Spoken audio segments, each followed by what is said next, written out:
Bonjour les filles, alors voilà de retour après une petite période d'absence où j'avais pas grand chose à présenter, j'attendais des commandes donc il me fallait le temps un petit peu de tester tout ça et de vous les présenter.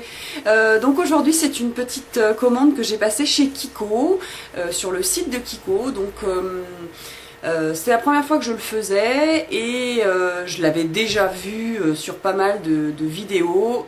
La livraison a été épique puisque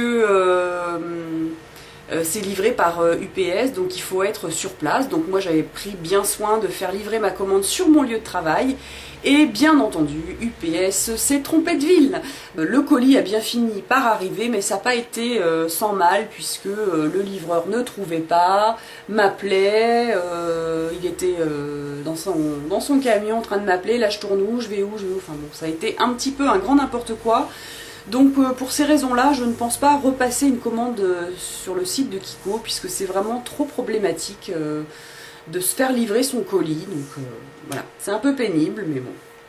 Alors on va commencer par le teint, par un produit pour lequel je suis très satisfaite. J'ai acheté une poudre matifiante et fixante qui se présente dans une boîte comme ça et qui est adorable.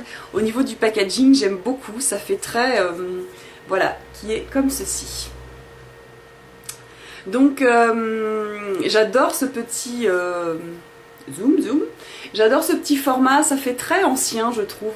Alors donc c'est une poudre libre matifiante qui ressemble énormément à la poudre HD de Make Up Forever puisqu'elle est blanche, très très fine.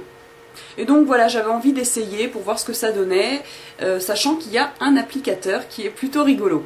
Donc voilà, vous avez votre pot comme ça, là quand vous dévissez le tout, donc vous avez la poudre qui est comme ceci. Et pour info, au départ, je n'arrivais pas à trouver comment se mettait l'applicateur. En fait, voilà, il suffit de dévisser juste le dessus, qui est comme ça, et là, vous avez un espèce de petit tampon comme ça, pour pouvoir appliquer votre poudre. Alors, donc c'est une poudre invisible matifiante et je vous confirme qu'elle est vraiment très matifiante, limite asséchante. Donc c'est pour ça qu'il faut vraiment avoir le visage très très bien hydraté et un fond de teint hydratant quand vous utilisez cette poudre. Mais franchement, en tout cas pour moi, elle tient vraiment ses promesses. Donc la poudre invisible de chez Kiko.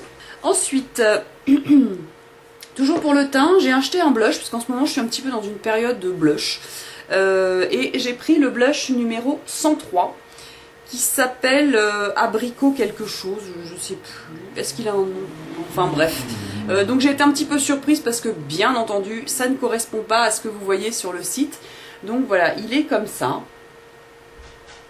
Donc c'est un rose pêche avec des petites particules dorées mais vraiment très très fines et donc sur le coup j'ai eu un peu peur mais finalement il est très très léger.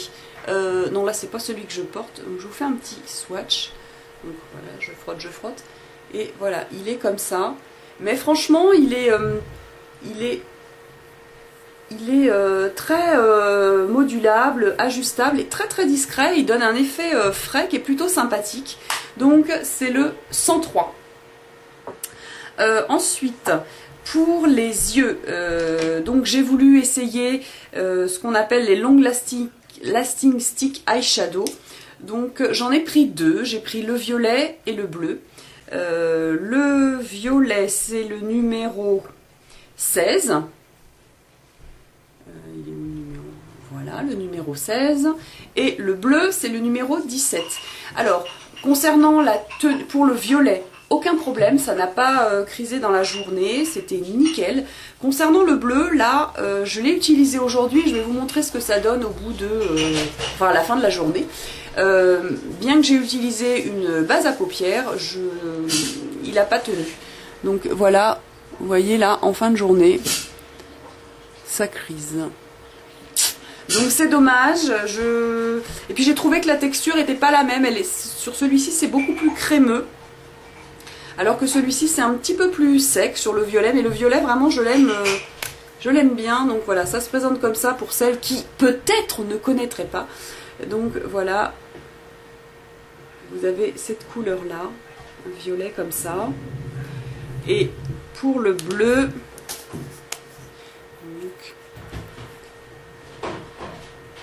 fait un peu plus foncé, beaucoup plus crémeux avec des petites paillettes.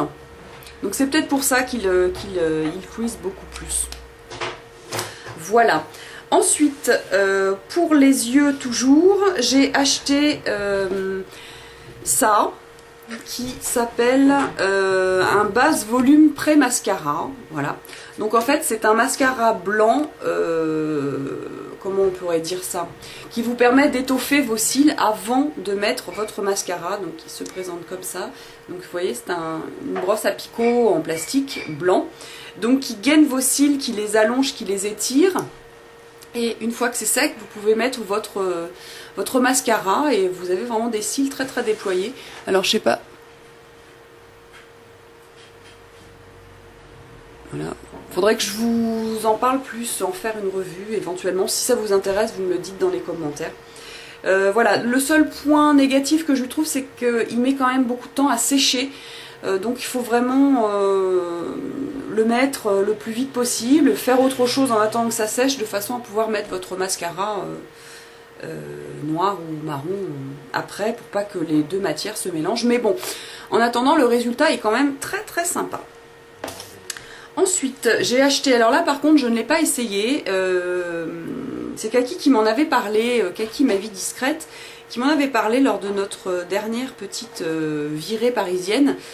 C'est ça, en fait c'est un pinceau nail art coudé, très très fin, et qui m'avait dit que pour le liner ça pourrait être tout à fait envisageable. Donc vous voyez, il est tout fin comme ça. Donc je ne l'ai pas encore essayé, j'ai pas eu l'occasion. Bon, il me paraît quand même assez souple. Donc si jamais vous l'avez acheté et que vous en servez comme pinceau eyeliner, vous me le dites, voilà. Donc ce petit pinceau nail art qui est le numéro 402. Donc voilà. Ensuite, toujours pour les ongles, j'ai acheté deux vernis.